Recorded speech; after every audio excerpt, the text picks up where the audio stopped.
For Creamer Media's Polity, I'm Sashnee Moodley. Researcher and analyst Professor Raymond Suttner joins me to discuss electoral politics and mass politics. Welcome, Professor. Do you not think that your column will discourage people from voting? I don't think so. I was not writing to discourage people from voting. I was actually trying to speak to a sense of powerlessness that a lot of people have, where they have voted in the past for the ANC and they don't see themselves voting for the DA or the EFF, and consequently they have a sort of political paralysis. They say things like, it's all very distressing, or I'm very depressed by this. Now, what I was trying to say is that electoral politics is not the sum total of politics, and that there are other things that you can do. When I was first involved, I mentioned in the column, or not when I was first involved, when I was involved, we didn't have in mind the idea that politics was just to elect people now for local government elections, then for national elections.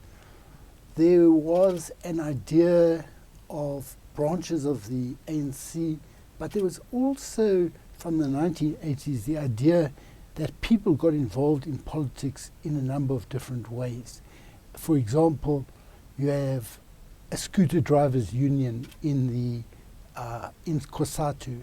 You had business people, religious organizations, cultural organizations. All of these were separate organizations that were affiliated to the UDF. Now, no political organization can take the place of all these different sectoral organizations. And what I also argue in the column is that we have to understand that people are political animals, but they also exist in a range of other ways.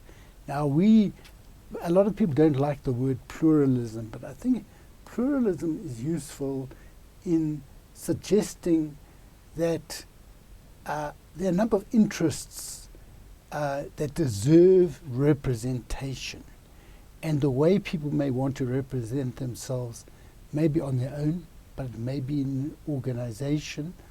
And it is unlikely that any political organization can cover the needs of all these interest groups: women, people who are LGBTIQA, freedom, their right to freedom of sexual orientation. All of these things can't they are part of the policies of just about all organizations because it's in the Constitution. But that's not the same as raising the specific interests. What the problems are that people face as environmental activists, as people who are concerned about the cities, about housing and so forth. Are you not romanticizing mass organizations in your article? I don't intend to, because I believe it's very difficult to organize on a mass basis, to organize on a grassroots basis, because people need money. They need facilities to organize. You need a meeting place. If you want to expand, you need transport costs to be met. You need to be able to advertise a meeting. You need certain things that go with membership, like membership cards, perhaps ways of a bank account, a number of these things. And one of the problems is that many of these organizations can't get off the ground because they don't have funding, and NGOs sometimes tend to do things on behalf of communities and not to give funding to many of these organizations. That is why you've got very few social movements like Abaklali, the Rural Women's Movement, which I've mentioned, and a few others. There's some of these NGOs play an activist role, like Sonke, Gender Justice, Equal Education, Section 27, which is a sort of overarching NGO. But an NGO is not the same as a mass organization, and I am not against representative democracy. I'm not saying don't vote, but we've got a problem in South Africa in that, on the one hand, the mandate that the majority of MPs got has not been carried out by them. They were supposed to make a better life for all, and in fact, by making a better life for some people at the expense of the majority, even unconstitutionally, they've repudiated their mandate in many ways. They've been found to have acted unconstitutionally. So this, in a sense, also emphasizes the need not to abandon the vote, but to look for other ways. Now, the examples that I gave, which make it even more important, is that you have a Bill of Rights, and there is not a hierarchy in theory, but in practice, if you say something racist, you are likely to be charged with hate speech or criminal injuria or some such thing. You call someone a kafir or kuli or whatever it is. These are things that you can report to the police, and they're more likely to report them, to act on them, as has happened with this judge, than if a woman has been beaten up.